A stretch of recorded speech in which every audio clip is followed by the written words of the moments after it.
And ఈరోజు dry fruits laddu చేస్తున్నా. దానికి ఇదిగో ఖర్జూరం ఇట్లా గింజలు సపరేట్ చేసేసుకోవాలి. ఇంకో ఈ ఖర్జూరం తెచ్చుకున్నామండి, చాలా బాగుంది, జ్యూసీగా. ఇంకో ఇట్లా ఉన్న పండు ఉంటుంది కదా, దీన్ని చాకుతో కట్ చేసి మధ్యలో గింజను తీసేయడమే.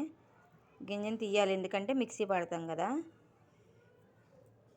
ఇలా గింజలు తీసేసుకుని ఇది సపరేట్ చేసుకున్నా. ఇదిగో బాదం ఇట్లా కట్ చేసుకోవాలి సన్నగా, చూస్తున్నారా, ఇట్లా సన్నగా కట్ చేసుకోవాలి. ఇది పిస్తా, ఇది జీడిపప్పు అట్లా కట్ చేసుకోవాలి. కట్ చేసుకున్నవి మొత్తం మళ్ళీ ఈ జల్లి గిన్నె ఉంది కదా, ఇలా ఈ జల్లి గిన్నెలో వేసుకొని ఇట్లా ఇది చేసుకోవాలి. ఇట్లా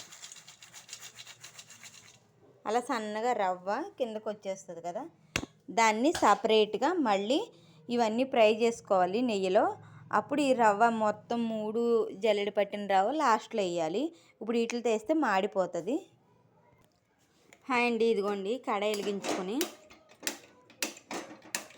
ఓకే మతిమరుపు దాన్ని గ్యాస్ దగ్గర ఇప్పలేదు. కడాయి వెలిగించుకొని కొంచెంలో జిఆర్బి నెయ్యి అండి, ఆవు నెయ్యితో చేయమని చెప్పారు మా కవిత గారు. వాళ్ళ అమ్మాయి కోసం అమెరికా పంపిస్తున్నారు అందుకని. ఇదిగోండి కొంచెం నెయ్యి పోసుకుని, నెయ్యి వేడయ్యాక ఇది ఇట్లా జల్లించుకున్నట్టు చేసాం కదా, రవ్వదంతా అలా దిగిపోద్ది. తర్వాత దీన్ని వేయాలి. మళ్ళీ కొంచెం ఉంది కదా, ఇది కూడా ఇట్లానే చేసుకోవాలి. కొంచెంగా ఒక్కొక్కటి బాదం ఒకసారి, పిస్తా ఒకసారి, కాజు ఒకసారి ఇలా వేయించి పెట్టుకోవాలి. ఇలా సిమ్లో మంచిగా వేపుకుంటూ ఉండాలి. మంచి కలర్ రావాలి, స్మెల్ మంచిగా రావాలి. ఇలా బాదం, పిస్తా అంటే బాదం అరకిలో, జీడిపప్పు అరకిలో, పిస్తా 1/4 కిలో, ఖర్జూరం 800 గ్రాములు అండి. అది మొత్తం గింజ తీసి పెట్టుకున్నా. అంటే ఎందుకు అంత పట్టదా అదైతే, మనం జ్యూసీగా ఉన్నదంటే తక్కువ పడుతుంది, కొంచెం పొడిగా ఉన్నదైతే ఎక్కువ పడుతుంది ఖర్జూరం. అందుకని మిక్సీ వేసుకుని అందులో కలుపుకుంటూ చూసుకోవాలి. సరేనా అండి. ఇలా మంచి కలర్ వచ్చేదాకా వేపుకోవాలండి. కాలుతున్నాయి. ఇంకో తర్వాత పిస్తా వేపుతున్నా, తర్వాత కాజు వేపేసి 3 వేపేసుకుని లడ్డు చేసేటప్పుడు చూపిస్తాను మీకు. మంచిగా జీడిపప్పు కూడా వేగిపోయింది, మంచి కలర్ వచ్చింది. చాలా టైం పడుతుందండి, ఈజీగా అయిపోయే ప్రాసెస్ అయితే కాదు.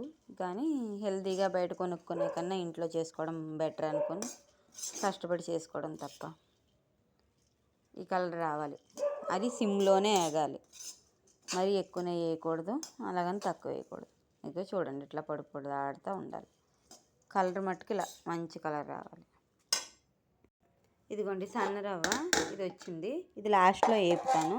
ఇదిగో ఖర్జూరం మిక్సీ పట్టేసుకుంటే అందులో కలిపేసి లడ్డూలు చుట్టాలి. 12 అయిపోతుందండి, మళ్ళీ పొద్దున్న వంటకి వెళ్ళాలి నేను.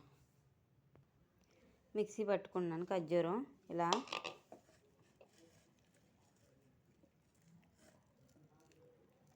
ఇదిగోండి ఇలా మెత్తగా అవుతుంది.